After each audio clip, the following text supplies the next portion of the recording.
ನಿರಂತರ ಸುದ್ದಿಗಳಿಗೆ ಸಬ್ಸ್ಕ್ರೈಬ್ ಮಾಡಿ ನಮ್ಮ ಚಾನೆಲ್. ಈ ಬೆಲ್ ಐಕಾನ್ ನ ಪ್ರೆಸ್ ಮಾಡಿ ತಾಜಾ ಸುದ್ದಿಗಳನ್ನ ಪಡೀರಿ.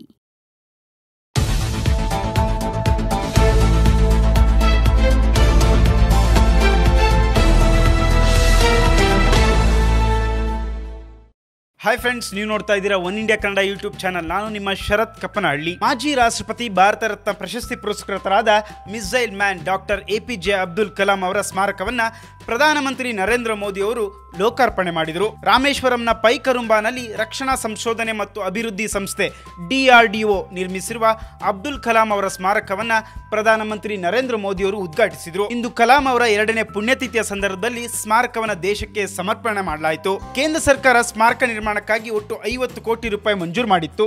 ಮೊದಲ ಹಂತದಲ್ಲಿ 15 ಕೋಟಿ ರೂಪಾಯಿ ವೆಚ್ಚದಲ್ಲಿ ಕಟ್ಟಡ ನಿರ್ಮಾಣ ಮಾಡಲಾಗಿತ್ತು. ಒಟ್ಟು 27,000 ಚದರಡಿ ವಿಸ್ತೀರ್ಣ ಜಾಗದಲ್ಲಿ ಸ್ಮಾರಕವನ್ನ ನಿರ್ಮಾಣ ಮಾಡಲಾಗಿದೆ. ಇದೇ ವೇಳೆ doctor APJ Abdul Kalam international foundation ನಿರ್ಮಿಸಿರುವ ಕಲಾಂ 2020 ವಿಜ್ಞಾನ ವಾಹನ ಮೊಬೈಲ್ ಮ್ಯೂಸಿಯಂಗೂ ಪ್ರಧಾನಿ ಚಾಲನೆ ನೀಡಿದರು. ಈ ವಿಡಿಯೋ ನಿಮಗೆ ಇಷ್ಟ ಆಗಿದೆ, ಶೇರ್ ಮಾಡಿ, ಲೈಕ್ ಮಾಡಿ, ಹಾಗೆ ಸಬ್ಸ್ಕ್ರೈಬ್ ಮಾಡೋದು ಮರಿಬೇಡಿ.